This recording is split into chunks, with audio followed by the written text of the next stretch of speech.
See, we are on the 44th parallel, which is supposedly the ideal place in the world to grow grapes at.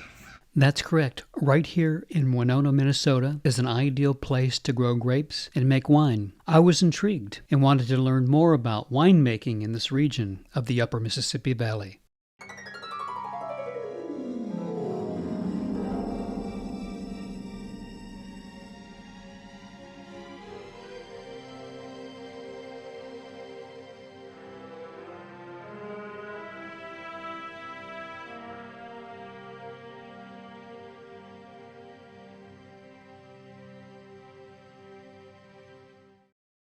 Linda and Marvin Seppanen started growing grapes on Garvin Heights above the Mississippi River town Winona, Minnesota, over 35 years ago. Over the years, it has developed into a successful Minnesota farm winery that is open seasonally for wine tasting and retail sales of their award-winning vintages of Brianna, La Crescent, Frontenac, Gris, Marquette, and Valiant grapes. Poetic names for this magic fruit that has been used as the source of a mysterious elixir. Wine has been used as a libation in religious context, a refreshing accompaniment to food for centuries, and joyful living.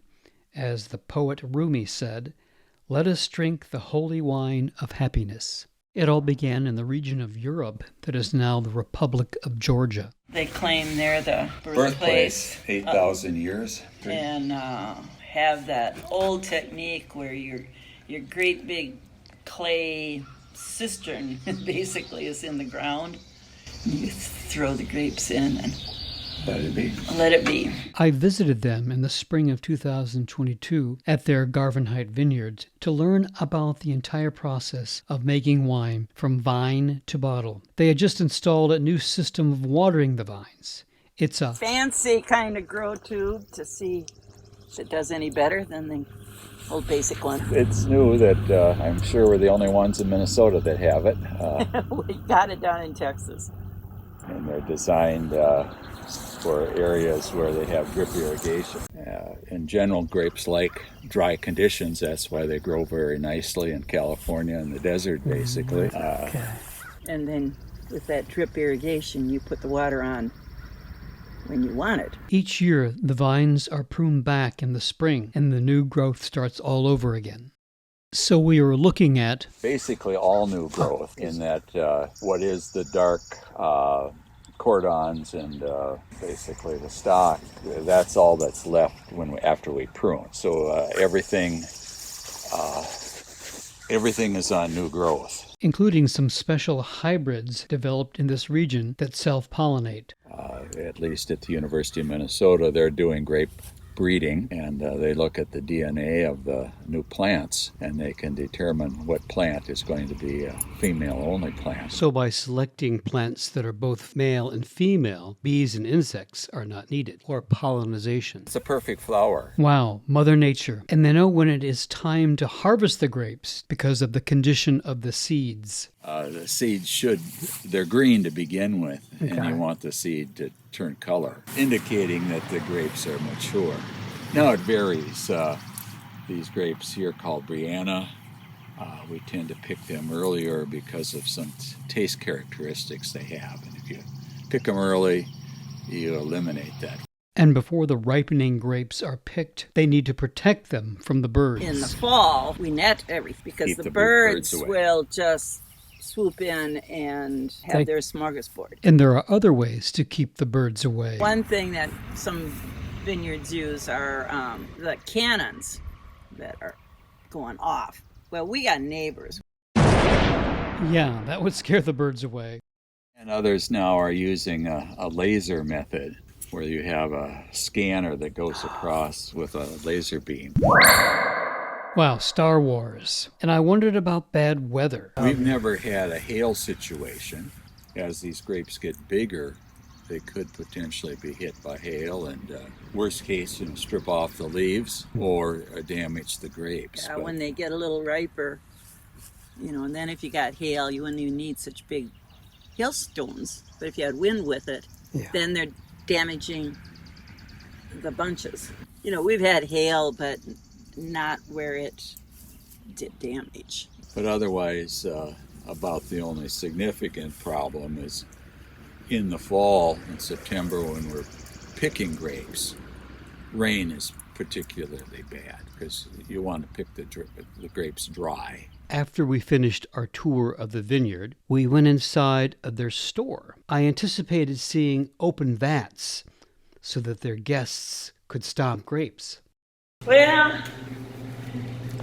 we got machines for that. Earlier, it was soon after we'd opened, some of those first years after we were open, we did a grape stomp. But then the trouble is that you would be doing that at the same time you're picking and crushing and otherwise busy with visitors. Which is the focus of their business, getting customers to sample the wines and order bottles to be delivered to their homes. So we then chatted about their basic vintages. The Great Rivers are the drier blends. The St. Erholds are the semi-sweet, and the Bluff Country are our version of sweet. And these are among the vintages that have won awards. Most recently, their Great River Rosé won a bronze medal in the 2019 International Cold Climate Wine Competition. And their Riverport Rosé dessert wine won a silver medal in the 2011 Mid-America Wine Competition. And I wondered whether these awards had an impact on sales. Well, there's a lot of competition. There's thousands and thousands of wineries, around the world, but even in Minnesota, close to 100 wineries, not quite that, but... and more than that in Wisconsin. But you got your bulk wines, so that's how you can go buy a $5 or $6 bottle of wine. I certainly have been guilty of that. Oh yeah, and some of them can be decent. You aren't going to know. They don't tend to have a lot of flavor is often what it is. They aren't going to have flaws. Whereas, when you get up there, people always ask, well, how is a $100 bottle of wine better than a $20 bottle of wine? Good question. And I just tell them it's what the market will bear. So their market is all about getting people to come and taste the great wines, sip and ship, as it were.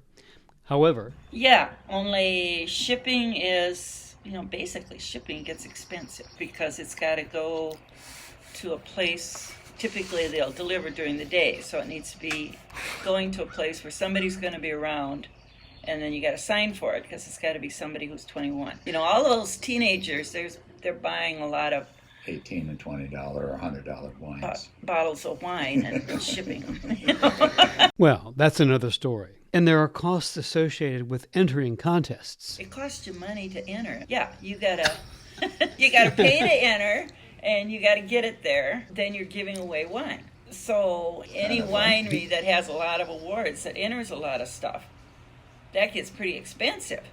So like every endeavor of an artisan, you have to love making it. And if your vineyard can yield an elixir that brings joy and mystery to living, so much the better.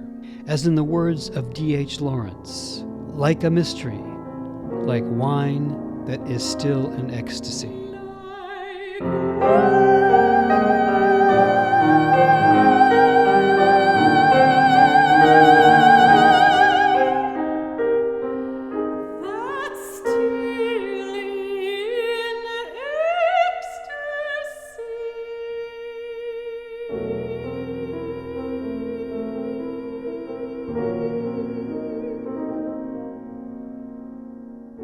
It's this taste of ecstasy that we experience on the palate when we sip a good wine. So I asked, what went in that award-winning Great River blend?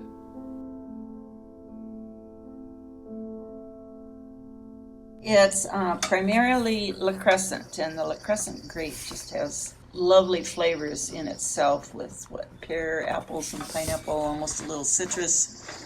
Then with this blended, it came out like sharing a lot of taste with Riesling, and a dry end Riesling, not the sweet Rieslings. But it's got this sequence of flavor in your mouth, so you're getting your fruit flavors, you get that hint of sweet, but then it's a crisp clean finish in your mouth. Well, I'm ready to sit down and with a glass of wine and enjoy a good meal. So I asked Linda what foods go with that blended white wine. A range of cheeses with its just a little hint of sweet. It can work with your spicy hot foods. That sounds so appealing. So now all we need is a little musical accompaniment. So I asked Linda and Marvin, what would this wine sound like, musically speaking? What would it sound like? Concert we were at Yeah, the other that's night. what I was just thinking, is a jazzy violin, an arrangement. No, they collaborated on the tango. It's really quite good. And tango dancing is also sort of, there's those slower movements, and then it's faster and with some beat to it. Well, I can imagine a tango with its sensuous nuances complementing the fruits of their labor. So I was sold. It's gift bottles to special friends this year for Christmas. I want to share the bounty of Linda and Marvin's joyful endeavor and let the world know that the vines at Garvin Heights Vineyards are singing with mystery.